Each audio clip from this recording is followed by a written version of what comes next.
శ్రీ గురుభ్యో నమః. శ్రీమాత్రే నమః. మా భక్తి టీవీని ప్రోత్సహిస్తున్నటువంటి మా ప్రేక్షకులందరికీ ధన్యవాదాలు తెలియజేస్తూ 2 మార్చి నుండి 8 మార్చి వరకు గల కాలానికి రాశి ఫలితాలు తెలియచెప్పుకుందాము. ముందుగా గ్రహస్థితులు. వృషభంలో గురుగారు ఉన్నారు, మిథునంలో కుజుడు, అలాగే కన్యలో కేతువు, ఇక శని రవిల స్థితి కుంభరాశిలో, శుక్ర రాహు చంద్ర బుధ ఈ 4 గ్రహాల యొక్క స్థితులు కూడా మీనరాశిలో ఉంటూ ఉండగా, వారాంతంలోకి వెళ్ళేటప్పటికీ చంద్రుని యొక్క స్థితి మటుకు మిథున రాశిలోకి వెళ్ళి కుజునితో కలిసి ఉంది. ఇక మిగతా గ్రహాలన్నీ వాటి వాటి సంచార కాలము పూర్తి అవని కారణం చేత వార ప్రారంభంలో ఉన్నటువంటి రాశులలోనే సంచరిస్తూ ఉన్నాయి. ఇక గ్రహ సమ్మేళనాల దగ్గరికి వచ్చినట్టయితే శుక్ర రాహు చంద్ర బుధ 4 గ్రహాల యొక్క సంచారము మనకి మీనరాశిలో జరుగుతూ ఉన్నది. ఎప్పుడైనా సరే 2 గ్రహాల కలయిక అది యోగం అవ్వచ్చు, అవయోగం అవ్వచ్చు, కానీ 4 గ్రహాలు కలిసినప్పుడు ఖచ్చితంగా యోగాలు సమానంగా ఉంటాయి. అట్లాంటి పరిస్థితి మనకి మీనరాశిలో కనిపిస్తూ ఉంది.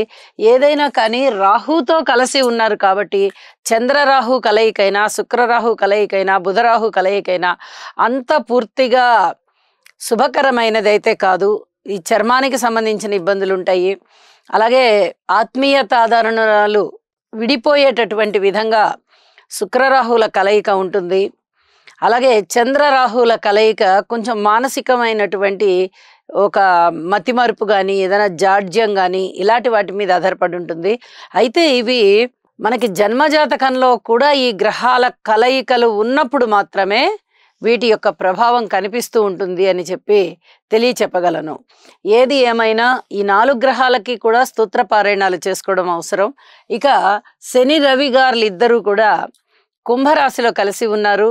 ఏదైనా చర్మానికి సంబంధించి, రక్తానికి సంబంధించి, ముఖ్యంగా రక్తానికి సంబంధించి ఏదైనా ఇబ్బంది ఉండడానికి అవకాశం ఉంటుంది. ఔషధ సేవ అవసరం.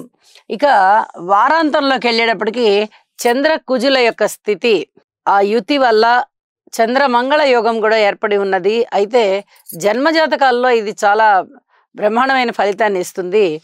ఈ గోచారంలో అంత గొప్ప ఫలితాలను అయితే ఏమీ ఇవ్వదు. అయితే కుజుని యొక్క దోషం పరిహరింపబడుతుంది చంద్రుని యొక్క చేరిక వల్ల. ఇది చాలా చెప్పదగినటువంటి సూచన. ఇక దృష్టుల విషయానికి వస్తే గురువుగారి యొక్క దృష్టి కేతువు మీద పడుతుంది, కుజుని యొక్క దృష్టి కేతువు మీద పడుతుంది. ఆధ్యాత్మిక ప్రపంచంలో వీరు కొంచెం ఒక మెట్టు సాధనతోటి పైకి వెళ్తారు అని చెప్పి తెలియచెప్పడం జరుగుతోంది.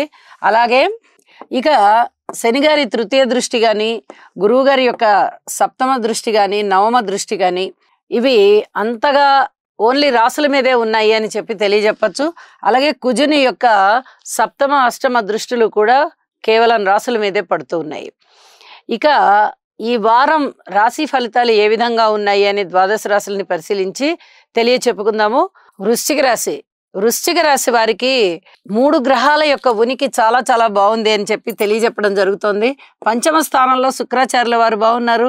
అలాగే సప్తమ స్థానంలో గురువుగారు బాగున్నారు. ఇక లాభ స్థానంలో కేతు బాగున్నారు. ఊహించని విధంగా లాభాలున్నాయి. దైవ కార్యాల పట్ల చాలా ఆకర్షితులయ్యి మీరు దైవ కార్యాలు సమర్థవంతంగా చేస్తారు. వివాహాది శుభకార్యాలలో పాల్గొంటారు. ప్రధాన భూమికని పోషిస్తారు. ధనలాభాలు చాలా బాగున్నాయి. అలాగే సంతానం పట్ల కూడా కొంత ఆత్మీయత అనురాగాలని ప్రదర్శించవలసి ఉంటుంది. ఇక్కడ చెప్పదగ్గ సూచన ఏమిటంటే సంతాన స్థానంలోనే రాహువు ఉన్నారు, చంద్రుడు ఉన్నారు, బుధుడు ఉన్నారు. ఈ 3 గ్రహాల యొక్క ఫలితము అంత బాగుంది అని చెప్పి చెప్పడానికి రావడం లేదు. ఒక్క శుక్రాచార్యుల వారు మాత్రమే బాగున్న కారణం చేత మీకు కొంతవరకు సంతృప్తికర జీవితం ఉంటుంది అని చెప్పి తెలియజేస్తూ ఉన్నాను. అలాగే ఈ వృశ్చిక రాశి వారికి పంచమ స్థానంలో శుక్రాచార్యుల వారు ఉచ్చ పొంది ఉన్న కారణం చేత అంతో సంతృప్తి ఉంటుంది తప్ప చాలా బాగుంటుంది అని అయితే మటుకు చెప్పడానికి రావడం లేదు. ఇది మీరు గమనించదగ్గ సూచనగా తెలియజేస్తూ ఉన్నాను. ఇక గురువుగారి యొక్క సప్తమ స్థాన దృష్టి విశేషం చేత చాలా ఫలితాలలో మీకు చాలా మెరుగైన ఫలితాలు ఉంటాయి అని చెప్పి సూచన చేస్తూ ఉన్నాను. ముఖ్యంగా అనుకున్న పనులు అనుకున్నట్లుగా జరగడము, మీకు సన్మాన సత్కారాలు జరిగేటటువంటి పరిస్థితులు ఏర్పడడము, మీ సంకల్ప సిద్ధి ఇంకా ఇంకా మెరుగవడము, ఇవన్నీ కూడా మీకు చాలా ఆనందింపదగ్గే విషయాలుగా తెలియచెప్పచ్చు. కార్మికులు, కర్షకులు, నేత పనివారు, చేతి వృత్తుల వారు ఇంకా కొంచెం కష్టపడాల్సిన పరిస్థితి కనిపిస్తోంది. కుటుంబంలో అనేక విధాల ఆదాయం పెరుగుతుంది, ఆనందం పెరుగుతుంది, ఐకమత్యం పెరుగుతుంది, అన్నదమ్ముల యొక్క సహాయ సహకారాలు బాగుంటాయి. మాతృవర్గ రీత్యా మీరు వారికి సేవ చేయడం అనేది చాలా చాలా మంచి పద్ధతి. రుణాలు చేసేటటువంటి అవకాశం కనిపిస్తోంది, కానీ రుణాలు చేయవద్దు, మీకు దానికి తగినట్టుగా ఆదాయం పెరిగేటటువంటి అవకాశాలు కనిపిస్తున్నాయి అని చెప్పి తెలియచేస్తూ ఉన్నాను. ఇక ఊహించని విధంగానే లాభాలు ఉన్న కారణం చేత మీకు ఆత్మసంతృప్తి బాగా పెరుగుతుంది అని చెప్పి సూచన చేస్తున్నాను. ఇక ఈ వారాంతంలోకి వెళ్ళేటప్పటికీ అష్టమ సంచార చంద్రుని యొక్క ఫలితము అంతగా ఏమీ లాభించడం లేదు కాబట్టి కొంచెం ఓర్పు కలిగి ఉండండి. మానసికంగా కొంచెం ధైర్యంగా ఉండడానికి ప్రయత్నం చేయండి. ఖచ్చితంగా ఉంటారు కూడా అని చెప్పి తెలియజేస్తూ ఉన్నాను. ఇక చాలా విషయాలలో ఓర్పు కలిగి ఉండవలసిన పరిస్థితి కూడా ఏర్పడుతూ ఉన్న కారణం చేత ఈ సూచనలని జాగ్రత్తగా అమలు చేసుకోవాల్సిందిగా మరొకసారి గుర్తు చేస్తూ శుభం. గురుగ్రహ అనుకూలత కొరకు దేవానాం చ ఋషీణాం చ గురుం కాంచన సన్నిభం బుద్ధిమంతం త్రిలోకేశం తం నమామి బృహస్పతిం. ఓం హ్రాం హ్రీం హ్రౌం సహ బృహస్పతయే నమః.